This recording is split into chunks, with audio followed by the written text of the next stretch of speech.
Ma'am, meron kasi mga development ngayon na that would lead to a possible arrest of the Vice President.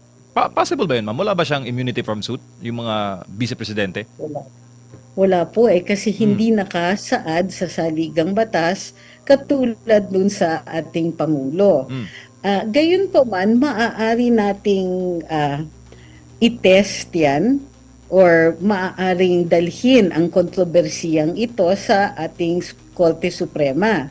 Kasi parang at tawag dito, conundrum or parang may salungat-salungat kung impeachable officer ang vice-presidente pero wala naman siyang immunity from suit. So, ibig sabihin, magkakaroon ng senaryo na hindi nga siya natatanggal sa opisina, pero nakukulong siya. Or the other way around, natanggal siya for a matter that is not even criminal in nature. Pinoprotektahan natin ang mga impeachable officers, lalong-lalo na sa mga katulad ng presidente at vice-presidente dahil sila po ay may mandato, direkta galing sa taong bayan. So hindi natin basta-basta maaari silang itanggalin sa pwesto, and for the most part, protektado dapat sila from unnecessary procedures na masasalungat yung mandato na binigay ng taong bayan. Pero dito ang nakikita natin ay isang malaking pagkukulang sa ating batas na tuloy-tuloy maprotektahan ang isang tao, lalo-lalo na katulad ni Vice Presidente na resounding ang mandato na galing sa direct, galing from the people.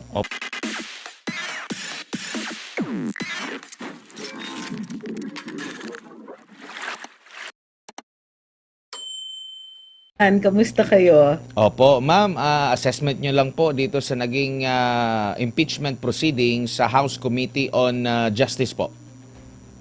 Well, hindi pa ganito, no? Parang hindi yata ko kayang sabihin na pwede na natin tawagin itong impeachment. Medyo impeachment proceedings kasi magiging technical din yan later on. But ang nakita ko na nangyari doon sa proceedings to determine kung mayroong probable cause ay medyo, how would you call this? Kumbaga, kahit ordinaryong mamamayan na nanonood dito ay magtataka at magdududa sa presentasyon o sa pagtatanggap ng ebidensya dito. Halimbawa, kung napansin ninyo, in the course, no, ang ginagawa nila, mayroong complaint, mayroong mga attachments yung complaint, at ang sinasabi nila ay magtatanong lang sila ng clarificatory questions. Gayun pa man, matapos ang pagtatanong ng clarificatory questions, may biglang magma-manifestation. At doon sa manifestation, nagpapakilala ng panibagong ebidensya na hindi naman kasama doon sa reklamo o sa mga attachments nito, o minsan ni hindi related doon mismo sa pinag-uusapan na impeachment or any acts of impeachment. Bukod pa dyan, mayroong mga pinag-uusapan tungkol sa nakaraan pa na gawain di umano ng ating vice-presidente na hindi naman sakop ng impeachment or hindi sakop ng kanyang termino bilang vice-presidente. At alam natin na ayon doon sa Duterte versus House of Representatives na kaso ng Korte Suprema, sinabi ng hukuman na ang maaari lang ay i-allege ang mga acts committed during the office kung saan pinai-impeach siya. Kung bukod pa dyan, mayroon of course, may konting confusion tungkol doon mismo sa tinatawag nga na report ng AMLC, may konting confusion sa interpretasyon ng mga transaksyon at iba pang mga so-called evidence na ini-introduce nila. So hindi ito ayon sa proseso at tila hindi naman fair. So kahit sinong nanonood dito, naging parang free for all na pagkakataon ng ilang mga mambabatas natin na magkaroon ng na may sabihin at i-interpret ang facts, ang data, at alleged na gawain ng ating Vice President. So none of it seemed very fair. Opo. Ma'am, sakali pong umusad ito, no?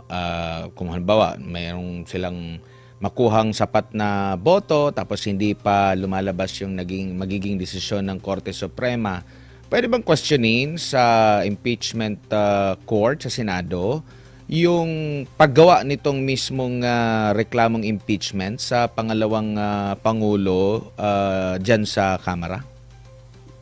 Yes, kung di tayo nakakakalimot doon sa 19th Congress, sa unang attempt na i-impeach si Vice President Inday, may mga issues na ni-raise rin ang team o ang defense team ni Vice Presidente Inday Sara, parallel doon sa pangyayari sa petition na nakahain sa Korte Suprema. So, maaari naman i-raise ito sa Senado. It will be up to the Senate kung gusto nilang i-determine or gawan ng desisyon yung i-raise ng defense. Opo. Ano naman po yung magagamit doon sa recent na decision po ng Korte Suprema? Lalo na ipinaliwanag kung ano yung ibig sabihin ng forthwith po. Dun sa forthwith, well, hindi ko alam kung magagamit yon, no? Pero ang sinasabi ng hukuman doon ay nasa jurisdiction ng Senado to determine kung kailan yung actual na pagpupumpisa ng pagdidinig sa impeachment proceedings, so long as reasonable ito at hindi unnecessary yung delay kung sakaling meron, at hindi magagamit ito bilang pag-abandona sa kanilang mandato o obligasyon na i-hold accountable yung impeachable officer. So, yun, maliwanag, desisyon ng Senado yon. At exclusive ang desisyon na yon sa kanila, hindi maaaring mag-intervene ang Korte Suprema, lalong-lalo na't wala naman naipakita na may grave abuse of discretion sa pagsabi ng Senado na, teka, wag muna natin itakal, wag muna natin ituloy. So, wala namang ganong klaseng findings. In short, in the absence of grave abuse of discretion, maaaring mag-determine ang Senado kailan yung umpisa ng pag-hold ng pagdidinig sa impeachment. Opo. Dito naman po sa inasahang botohan sa plenaryo po ng Kamara, may obligasyon po ba ang bawat kongresista kung paano ba siya boboto? May patakaran na po ba na naaayon talaga? Or still, kahit na hindi niya binasa yung mismong report dahil nakumbinsi lang siya, automatic maglalagda lang siya. Wala po bang pananagutan kung ganun lang ang klase ng pagboboto po natin para mapatalsik ang isang impeachable official? Well, ang sabi ng hukuman sa Duterte versus House of Representatives, na kailangan, nasa exclusive naman ang mandato ng House of Representatives at ng bawat kongresista na gumawa ng desisyon. Basta hindi siya attended by grave abuse of discretion. So dun sa dating kaso in the 19th Congress, nakita natin na sinabi ng hukuman, may grave abuse of discretion dito dahil ginawa nila yung decision sa pag-i-impeach at pag-forward ng articles of impeachment sa Senado nang wala man lang pag-inform sa bawat kongresista kung ano yung charge. Hindi rin ipinakita na nakita nila yung ebidensya. Hindi sila nabigyan ng pagkakataon questionin yung respondent. At hindi rin nabigyan ng pagkakataon yung respondent na makita yung charge or yung articles of impeachment o ang ebidensya tungo dito. Kung kaya't makikita nyo maliwanag may grave abuse of discretion kasi hindi man lang nila nabasa, nakita, nabigyan ng pagkakataon na makuha o makwestiyon yung ebidensya at impormasyon tungkol dito, kung kaya't alam natin o magtataka tayo, ano ang naging basihan ng kanilang desisyon. In this case, sa plenaryo po, ang bawat kongresista ay dapat mabigyan ng pagkakataon na mabasa yung charge or yung potential articles of impeachment, makita ang ebidensya nito, mabigyan ng pagkakataon na questionin ang respondent, in this case the Vice President, at mabigyan din ng pagkakataon ang respondent na makasagot doon sa charges na hinaharap niya. Good evening, ma'am. Si MJ po ito. Ma'am, Hi, MJ. marami rin po kasi ang nagsasabi na, syempre, yung legal team ni VP Sara, sinasabi na fishing expedition itong nangyayari. Pero itong nangyari po ngayon sa House Justice Committee, ito ba'y bad or good precedent sa lahat po ng impeachable officers na posible ring mangyari yung sinapit ni VP Sara, lalo na yung nabuyangyang yung kanyang mga records, nabunyag po doon sa hearing from the AMLAC. Well, for me, hindi maganda ito na precedent. Alam niyo yung parang anecdote tungkol sa chismis, yung pag may kinalat ka, sinaboy mo sa hangin o nagkalat ka ng papel na tinangay na ng hangin, hindi mo na mababalik lahat ng kinalat niyo, lalong-lalo na kung ang pagsinaboy mo ay parang alikabok.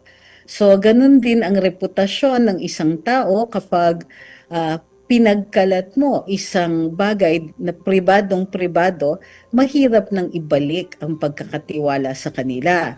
Sa ating saligang batas, nakikita natin na may right to privacy ang bawat mamamayan.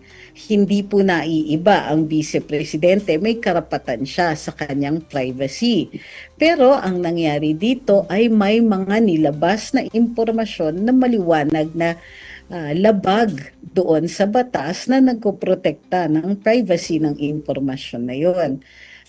Lalong-lalo na mayroong tinatawag tayong bad faith na kung hindi po kumot may mandato ang hukuman ang Kongreso na mag-conduct ng mga proceedings tungo sa finding ng probable cause or reasonable grounds para ituloy yung pagdidinig dito o yung pagtungo doon sa possible impeachment ng vice-presidente doesn't mean na may karapatan silang lumabag sa batas o gumawa ng mga paraan o kahit anong aksyon na lalabag sa karapatan ng isang tao. So in this case, violated both yung right to privacy, yung Data Privacy Act, yung Anti-Money Laundering Act, at of course yung kanyang mga other rights pertinent to that. Hindi lang yun, pati yung asawa niya, mayroong mga dokumento na inilahad at kinumentuhan pa ng mga mambabatas natin.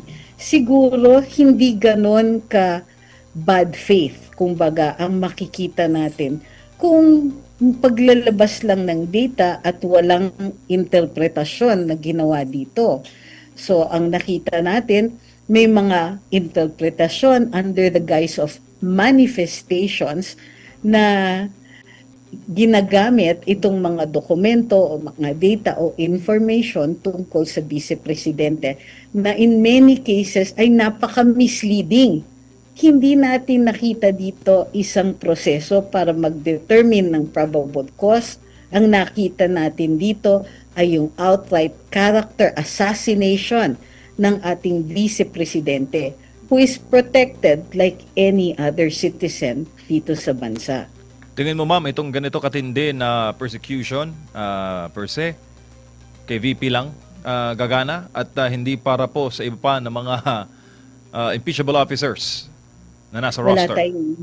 Wala tayong nakita dito na pagpipigil sa ating mga mambabatas at kung ito ay tumuloy at ma-uphold ang ganitong klaseng precedent, ang nakikita natin ay isa pang pagkakataon na magkaroon na naman ng isang proceeding na napaka-unjust, na walang paraan na i-correct or ma-prevent.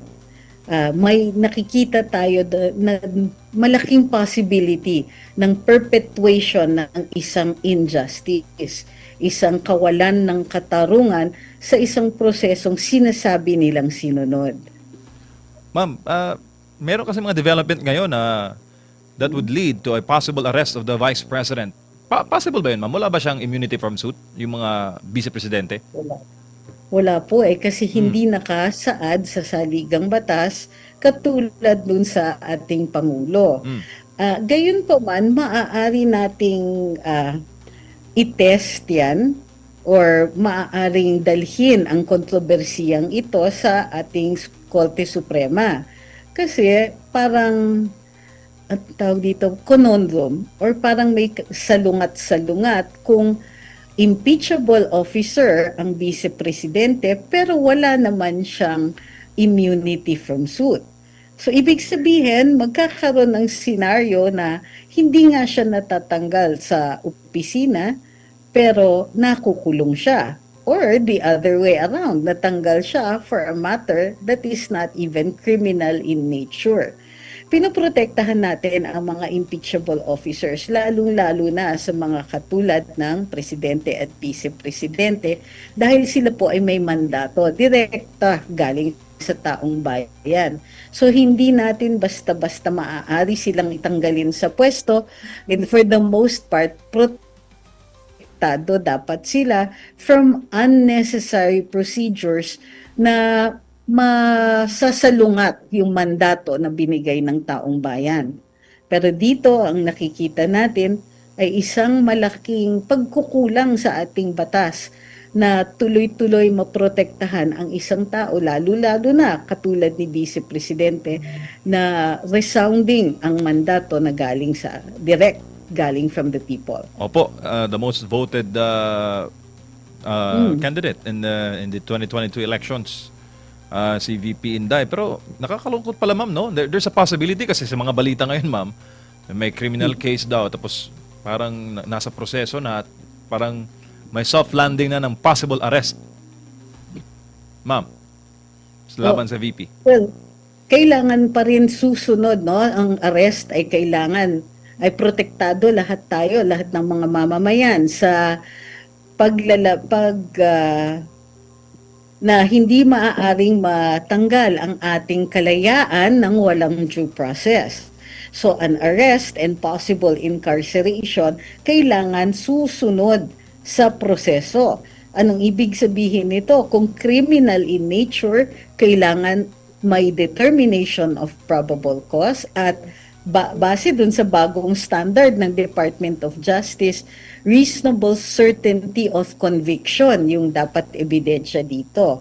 So without that at without absent any process of determining probable cause doon sa piskalya katulad ng nakasaad sa ating batas, hindi maaaring maaresto at ma-detain. Now fortunately, ang nakikita natin ditong mga kaso ay bailable. So far, yung mga naririnig natin na possible cases, lalong-lalo na yung dininig dito sa Kongreso, narinig natin may possible sedition or inciting to sedition. Lahat po ito ay bailable. So, hindi rin maaaring arestuhin at i-deny ng bail ang vice-presidente ng hindi sumusunod sa mga patakaran ng ating saligang batas. Bago lang po si partner Admar, ma'am. Political speaking, ma'am, and sa usapin po ng communications, pag natuloy po yung pag-aresto kay VP, anong messaging, ma'am, pinapadala niyan sa masang Pilipino?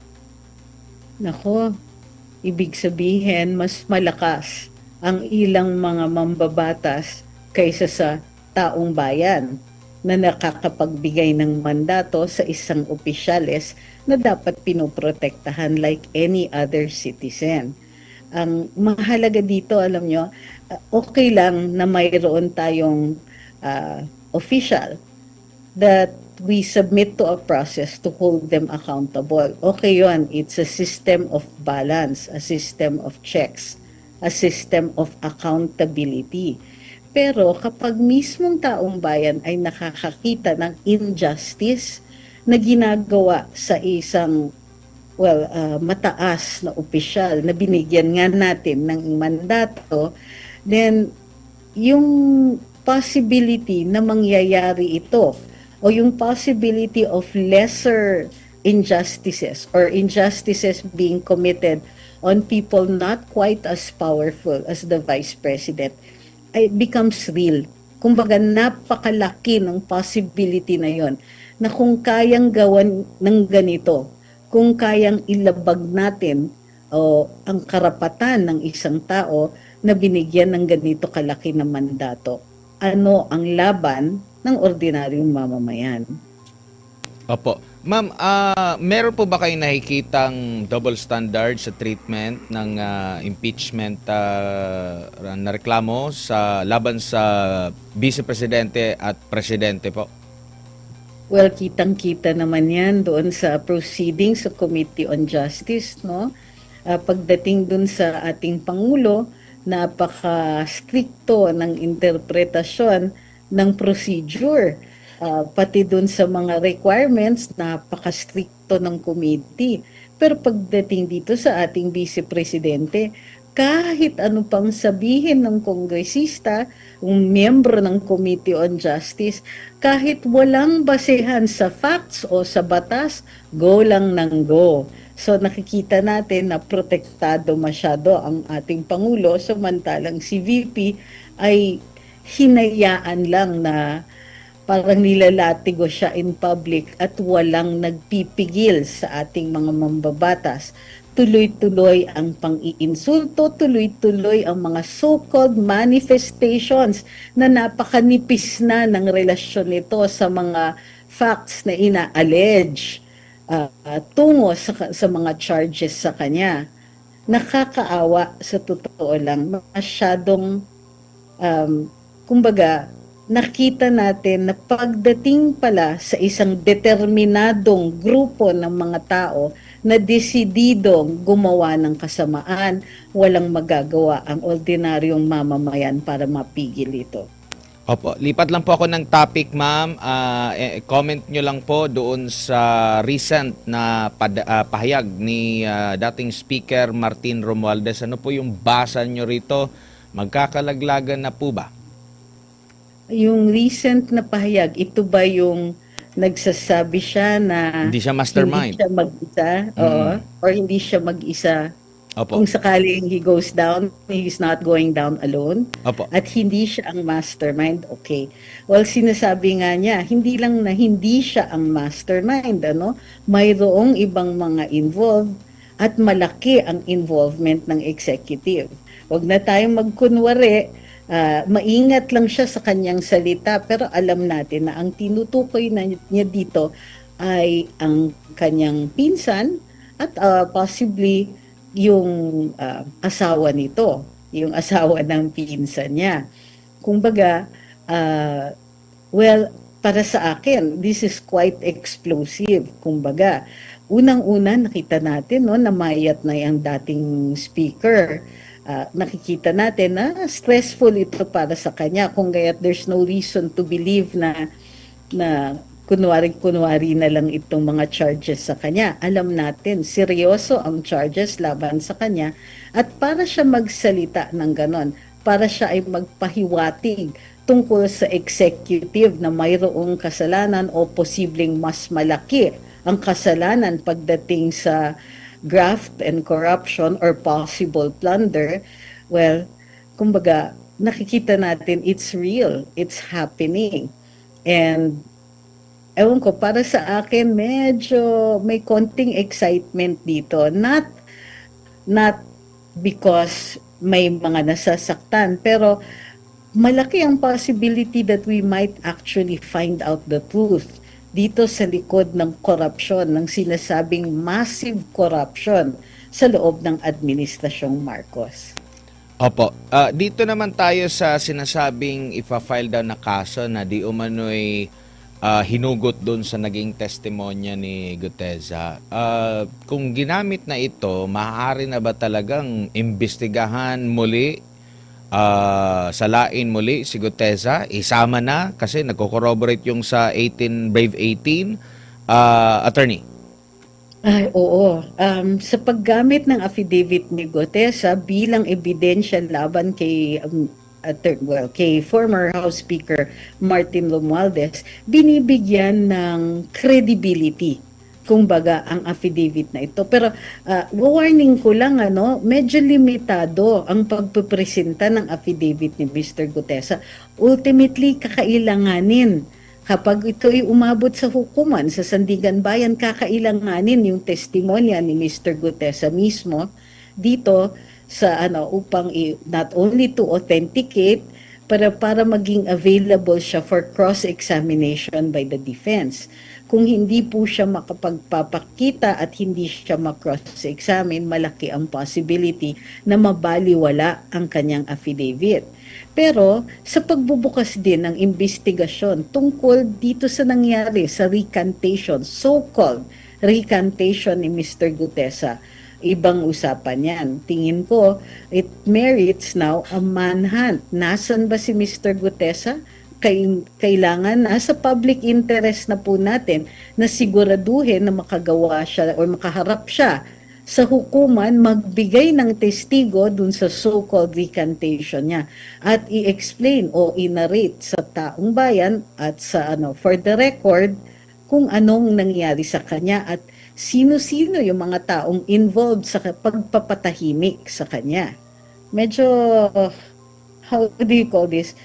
Exciting is no longer the word. Medyo suspenseful po ang mga possible na mangyayari dito. Opo, at ito ring yung pagbibigay diinan nila ngayon, kasi dati laging ini-invoke yung interparliamentary courtesy kaya hindi naimbita doon or naimbitahan nila pero hindi nila mapuwersa na dumalo ang dating speaker during that time, pati si dating congressman Zaldico. Pero ngayon parang na sila, parang atat na sila na maimbitahan talaga, masala doon sa investigasyon ng Senate Blue Ribbon, attorney. At tila gano'n na nga ang nangyayari. Nagbabago nga talaga ang ihip ng hangin pala, So habang tumatagal din, nakikita natin na yung mga dating sinasabi na ay walang mangyayari dyan. O itong mga opisyalis natin, puro bend the law na lang. Minsan-minsan pala may nangyayari na para sa benepisyo ng taong bayan. Well, I hope matuloy lahat ng ito. I hope na walang mangyayari para muli maharang yung mga procedures o yung mga pangyayari na makakatulong sa pag-locate natin sa pagkukumpleto ng kaalaman natin kung paano na-carry out yung ganitong klaseng plunder. Plunder na talaga tawagin natin kasi bilyones na ang pinag-uusapan dito. Kung paano nangyari yon, kung paano na-carry out yung mga ganito at kung sino-sino ang dapat managot sa pinakamalaking pagnanakaw sa kabanang bayan. Opo. And dito naman po tayo sa kay dating Congressman Zaldico na issue pa rin. Bakit tila nahihirapan po yung communications ng gobyerno? Ano ba talaga yung nangyari? At hanggang ngayon, dinedepensahan pa rin nila na tama ang sinasabi ng presidente. Pero magulo kung ano nga ba ang tunay na nangyari doon kay Zaldico doon. Kasi madali lang naman yan na siguro magawa ng press release kung ano talaga yung nangyari po sa dating kongresista po, attorney. Parang ginagawa nilang komplikado ang mga pangyayari. Comedy ang nakita natin nangyari dito. Ito maliwanag na base dun sa mga reports. Ang nangyari ay si Mr. Ko ay natigil nga doon sa pagtatawid sa Czech Republic. Siguro may kulang sa kanyang mga dokumento o kaya nagkaroon ng konting issue doon sa pagtigil sa kanya ay immediately in-inform naman ang mga autoridad sa Pilipinas, in-inform din ang pinakamalapit na embassy ng Pilipinas. So, posibleng may na-excite Nung nalaman na natigil sa border or sa immigration si Mr. Ko, yung automatically na-interpret na nahuli, na-aresto, na-detain, at papunta na ang mga autoridad ng Pilipinas para kunin at ma-take into custody na si Mr. Ko. Unfortunately, dahil ang pagtigil sa kanya ay merely may konting issue sa kanyang documentation, na-resolba kaagad. So kung na-resolba kaagad yung problema o yung duda sa kanyang mga dokumento, walang dahilan para i-hold siya. Bukod pa dyan, wala tayong red notice na nanggagaling sa Interpol para mabigyan ng konting autoridad o dahilan ang Czech authorities na na i-hold muna siya for a while. Wala namang charge or wala namang krimen na ina-assert na ginawa siya doon sa Europa at lalong-lalo na sa kanyang pagtatawid doon sa Czech Republic. In other words, na-check yung kanyang mga dokumento, may na-excite at in-interpret ito na isang aresto. So, ang naalam lang, kumbaga, ang pinaka naging revelasyon lang dito ay tumawid pala siya doon sa Czech Republic at may lumabas, hindi pa natin na-verify ito, na tila nag-apply daw ng asylum si Mr. Ko sa France. This one makes sense, no? Medyo reasonable yung ganyang klaseng balita dahil malaki yung possibility na yung entry niya dito sa Europe ay through Paris, France. At ayon doon sa rules ng pag-seek ng asylum, doon mo gagawin dapat sa yung entry into the European Union. So, but apart from that, comics or comedy lang ang nangyari at ang pinaka-comedy ay dito sa gobyernong Pilipinas. Ngayon, paano nila i-correct? Nakakatawa kasi dun sa interview kay Acting Secretary Eric Vida ng Department of Justice, tila napakaingat, overly maingat siya sa paggamit ng mga salita na napansin din ng mga tao tuloy. Bakit ayaw mong sabihin na he is free? Una sinabi, he is not detained. Kung ano-ano pang pag-uulit at nangulit lang ang mga reporters bago talagang inamin nila na hindi siya nakidetain, hindi incarcerated, hindi jailed, hindi arrested, wala. He is free. Wala nang reason, hindi siya hinuhold ng kahit sino mga autoridad. At lalo po tuloy na underscore yung mga pagkakamali at yung tinatawag nating comedy of errors ng ating mga opisyales. Kumbaga, parang ang feeling ng ibang mga tao, ano ba tong mga to? Pagka mahina o incompetent ang isang leader, lahat ng nasa baba, magaling man o hindi, ay nagiging incompetent din. So, this speaks a lot about the leadership, yung communications ng administrasyon ngayon, Kung malabo ang direktiba, malabo yung style of leadership ng namumuno, lahat, it would reflect on the entire body. So, yan ang nakikita natin ngayon. They really have to shape up ultimately. Pero sa ngayon, medyo nag-i-enjoy pa yata ang ilan sa ating mga mamamayan panoorin yung mga ganitong pagkakamali. Opo, Attorney, huli na lamang po. Natataon lang po ba na ang mga vocal na mga kritiko ng administrasyon sa Pangulo, mas nauna pa pong mga nahuli, sinasampahan ng kaso kaysa doon sa mga involved sa trilyong pisong corruption po, Attorney? Oo, hindi naman nawawala sa pansin ng ating mga mamamayan. Mahirap na rin kasi yung bulahan ngayon, lalo-lalo na sa panahon ng social media na maraming matatalino, maraming nag-a-analyze, maraming dalubhasa na libre, online, malaya na magbigay ng interpretasyon o magpaliwanag sa tunay na mga pangyayari dito.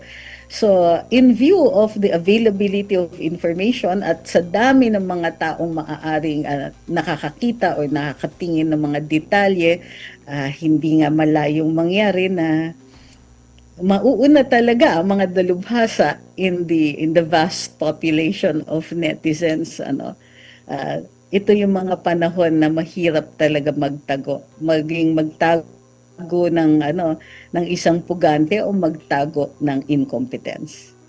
Attorney, maraming salamat po sa inyong oras at panahon. Sa ulitin po, ingat po kayo. Thank you, ma'am. Maraming